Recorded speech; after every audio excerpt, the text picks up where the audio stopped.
Nous partons sur la presqu'île de Gien.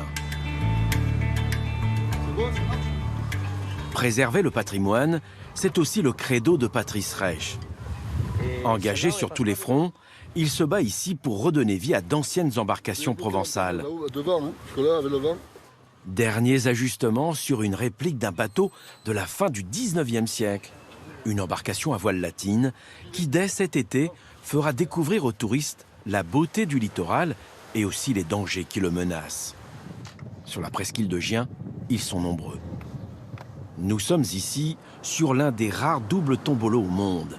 C'est l'angle de sable qui relie le continent à la presqu'île de Gien. Un phénomène géologique unique en Europe. C'est une île raccrochée au continent.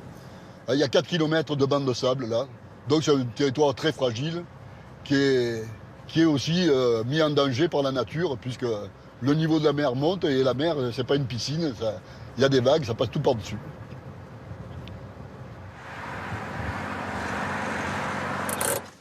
Voilà, on va pouvoir s'arrêter là. Il y a un petit observatoire qui nous permet de voir un peu, prendre de l'altitude.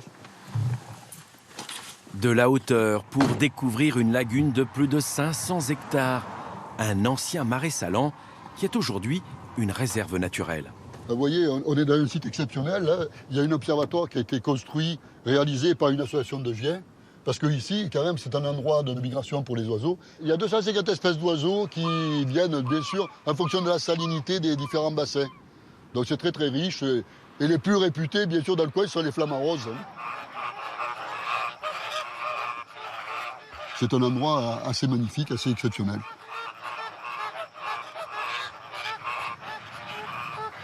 Exceptionnel, mais d'une grande fragilité, au point que certains imaginent le scénario le plus extrême.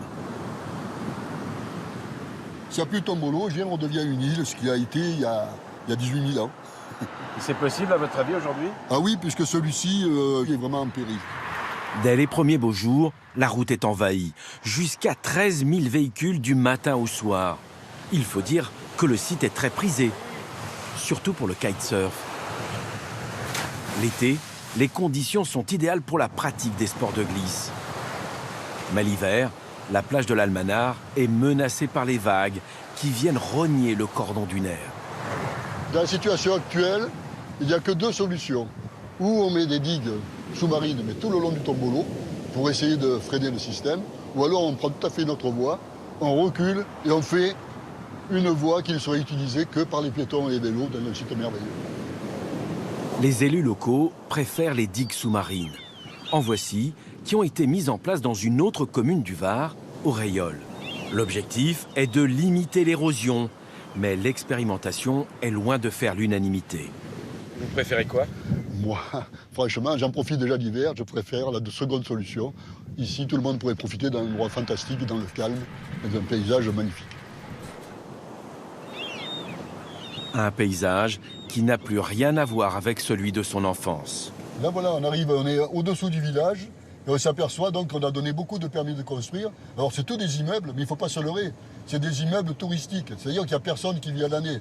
Il faut dire que dans l'urbanisation, là où il y a une maison, on peut faire un immeuble. Ce qui fait que les terrains, quelqu'un qui a une maison, il va, mettons si elle vaut 500 600 000 euros, on va lui donner 1,5 million, 2 millions et on va faire un immeuble dessus. À ses yeux, la presqu'île est en partie défigurée. Rares sont les quartiers à être épargnés. Il nous emmène ici, dans le petit port des Barques.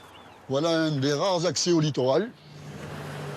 On peut descendre, mais il n'y a pas de littoral. Il y a des murs des 2 côtés, pas de littoral. C'est ce qui est devenu normal, parce que bon, la mer est un peu montée et les murs sont maintenant dans l'eau. Donc on passe plus. Voilà. Le sentier littoral s'arrête là. On n'ira pas plus loin.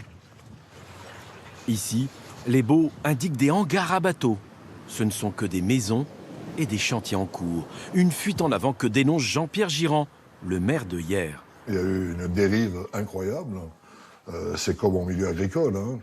On vous dit on fait un hangar agricole, puis on le conforte, et puis un jour c'est une villa. Et là, moi, il y a des permis de construire qui sont encore donnés? Pas par moi. Bon, écoutez, ils ont peut-être été accordés précédemment, mais je peux vous dire qu'il y a une vigilance absolue, et que même si je n'étais pas vigilant, mais je le suis, la loi littorale, les services de l'État nous conduisent aujourd'hui à avoir véritablement beaucoup d'attention. Et pourtant, les derniers permis de construire ont bien été délivrés par ses services. Patrice Reich et les membres de son collectif ont intenté une action en justice. Et là, ça continue, c'est reparti par là. L'urbanisation se poursuit.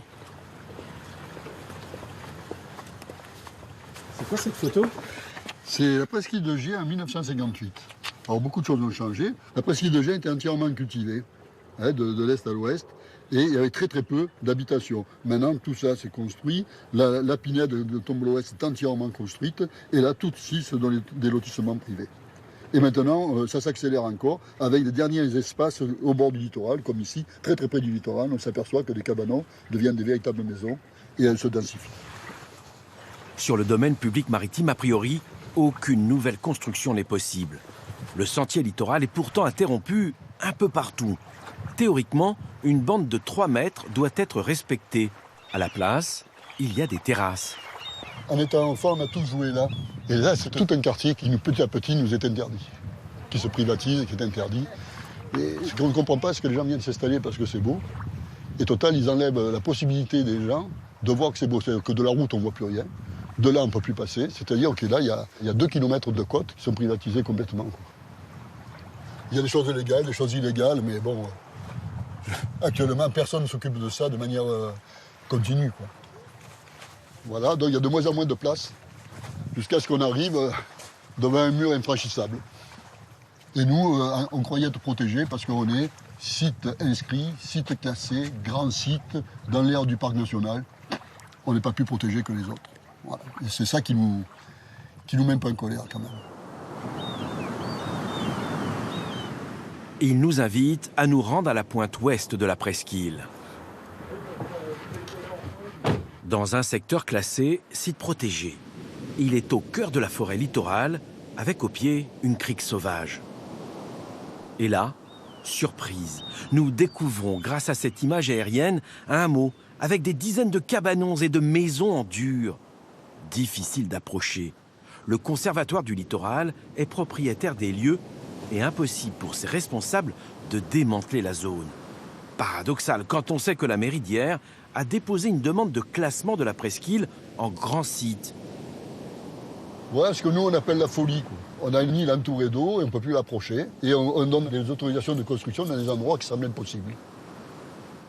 Sur la Côte d'Azur, certains ont décidé de mieux respecter l'environnement. À Ramatuelle, les élus ont lancé il y a 20 ans